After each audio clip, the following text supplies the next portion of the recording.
Hello everyone, this is Clock for Game here, and I just thought I'd bring you another deck profile.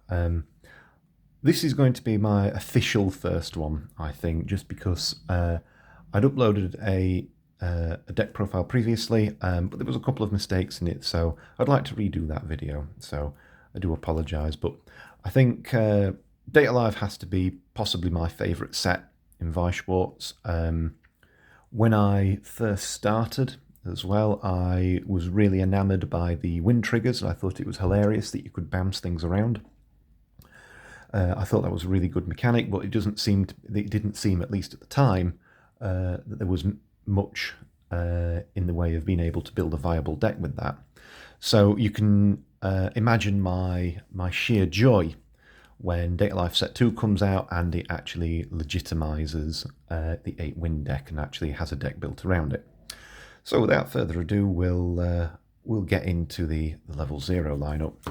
The level 0 lineup here, you run, or at least I'm running, 3 and 3 of each Ricky's, just because it's so important for this deck to get its pieces together and to be able to generate some sort of hand advantage as well. Because once you get to level 2, it does become quite greedy with its handing. You need to be able to keep your hand size up to be able to do the plays that you want to do. So these are kind of self-explanatory. They are just very, very good Ricky's. Obviously, this one is the pay 1, clock 1 search deck for 1.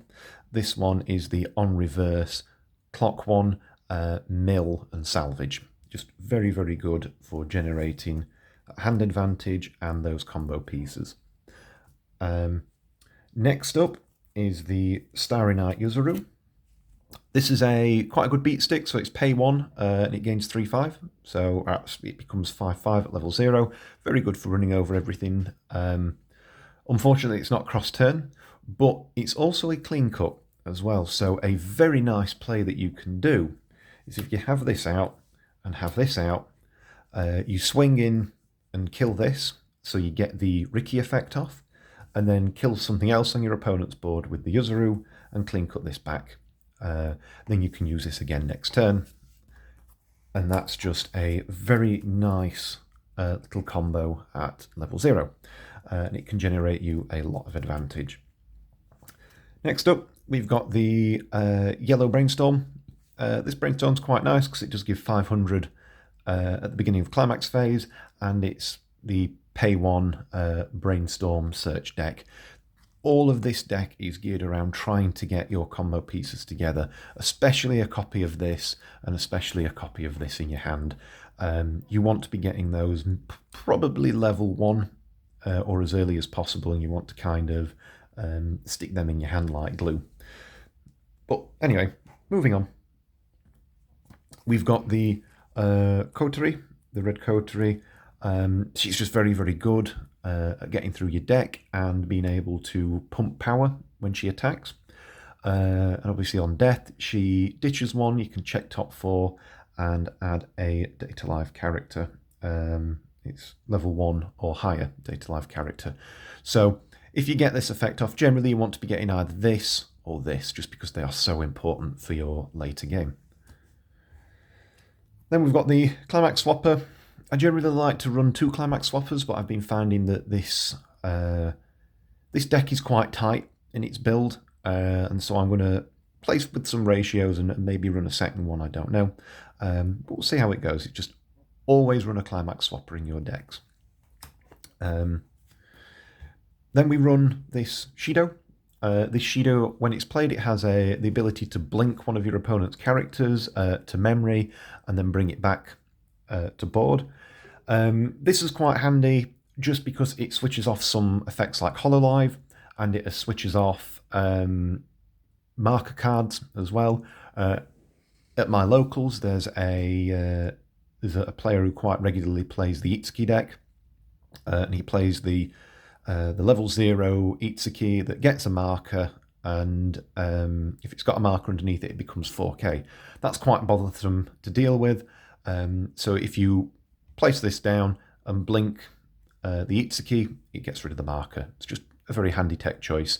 It also has the ability to kill itself, or pay 1 kill itself, sorry, and check top 4, and that's just a check top 4 and add a Date or Celestial Spirit character, sorry. And that's just very handy for getting everything to your hand that you want. So a good little tech card, I think. So moving on to the level 1s. This is your level 1 combo. This is your Yuzuru level 1 combo. Very good tech card. It becomes 7/5 against 4k power on your turn if there's another Date Alive or Celestial Spirit character. Sorry, it's if all of your other characters are Date Alive or Celestial Spirits. So it becomes 7/5. It's very good. It's got a non-combo effect as well. That when you attack, you can check the top card and put it into waiting room or leave it where it is. So this allows you to hit for damage or be able to mill through your deck quite quickly. And on reverse, climax combo is on reverse, or sorry, on the reverse of one of your opponent's cards, you can add a character back from waiting room. So just very, very handy again. As you can probably see, this deck is all based around building that hand advantage for later on. Then we've got the Climax Diggers. So I find this card extremely handy. And this is a Data Bullet Kurumi. So when she's placed on the stage, you can check the top 4 of your deck and add a yellow Climax to hand. And to be honest with you, if you run any amount of any yellow climaxes in a Date Alive build, it's probably good to run at least 1 or 2 copies of this card, just because she allows you to grab that climax. And if you're in a bad deck state as well, she allows you to get through your deck.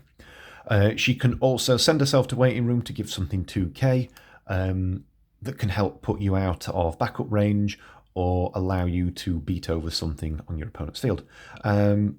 And she's at a 4/5 face as well, so she's not so bad. Right, moving on to the level 2s. This is where things start to get... this is where your game plan starts to come into effect. So this Starry Night Kaguya is a very, very interesting card.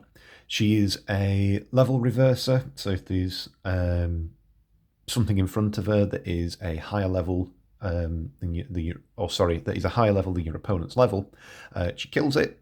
Very, very handy at doing that. There seems to be a lot of early plays that are running around at the minute, and a lot of early play healers and such. So it is just nice to be able to get rid of those quite quickly. But you can use it for that, but you don't.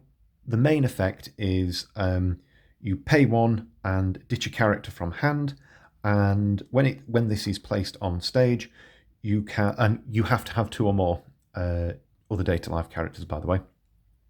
And when you do, you can tutor out one of the level 3s that I will explain in a bit, that are your combo pieces from either hand or waiting room. And it just makes it a very nice setup. So I will explain this a little bit more when we get to the level 3s. And then just to finish off the level 2s, we've got the Free Fresh counter. I think this is just very handy. It's a 2/5 backup that allows you to Free Fresh. So if you're in a position where you've run out of climaxes, or you're getting low on climaxes and you've not got very good compression going, it allows you just to be able to Free Fresh. And then we run the 2/5 origami backup that you pay 2 and ditch a character. And if you do, choose one of your opponent's characters with a higher level than their opponent's level and put it into the waiting room. So it kills early plays and things like that. It also works very, very well against standby decks, and it allows you to kill those pieces. So moving on to the level 3. So I'm not starting off with the main climax combo piece here, because this card is the card that makes the deck. You want to try and get this card to your hand as early as possible, along with a copy of the Starry Night Kaguya. This 2/1 Yuzuru is extremely good. It says if you've got 4 or more Date or Celestial Spirit characters, so you do have to have a full board. You cannot send cards back to your opponent's hand by wind trigger effects, which sounds a little weird, but bear with me. It gives everything, so generally this sits on the back row, unless you're in a bit of an emergency situation.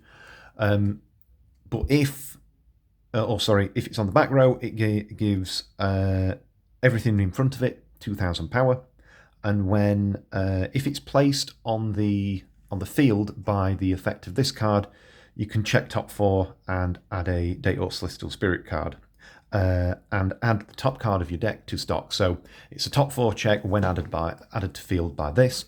So it's a top 4 check and stock gen. Extremely handy. Also, the biggest effect here, and this is why I love this deck, is that it changes your wind triggers to, instead of bouncing to hand, it bounces to the top of your opponent's deck, which is, I find, extremely funny. So you want to make sure that you tutor this out with this, or at least in every circumstance when you get to level 3, you want at least one of these in your hand to be able to place on your back row. Then we've got the 2-as-1 Kaguya climax combo, and when it's played from stage to hand or by this card, you can heal 1, which is always quite nice. Healing's always quite nice. And when this card attacks, if you've got 4 or more, look at the top 2 cards from the top of your opponent's deck, so you can Mocha 2, choose up to 2 cards from among them and put them on the top of the deck in any order, and put the rest into the waiting room. So it's a Mocha 2. Very handy effect. I'm finding Mocha effects are extremely strong at the moment. And also it's a free trigger check twice. So ideal situation is that you want to be able to trigger check twice and hit, ideal situation, 2 climaxes from the top of your deck and bounce 2 things to the top of your opponent's deck. It's just very good. It's just so good. I love this card. And then the final few cards are the early play twins. This one is, it gains 3 power on your 3,000 power on your turn, and you can also, when it's played, ditch 2 to heal 1, burn 1, if you don't ditch 2, you can only choose one of the effects, so heal 1 or burn 1. And then, last but not least, just a bit of an alternate finisher that I really like to use. This is the Memory Kick Kurumi. She heals on play, and she's a pay 3, ditch 1 Icy Tail. So generally, just a few tips about this deck. You want to be getting this card especially, to your hand probably as early as possible, and you want to just hold on to it. The whole game plan is you're not going to be very big defensively, so do expect your things to probably die in your opponent's turn. However, you just want to generate that gradual stock and hand advantage, so you can really kind of go explosively and stack your opponent's top deck with the 2-as-1 combos. I find this an extremely fun deck, and I hope you do too. But that's about it for today. I will see you all later, and God bless.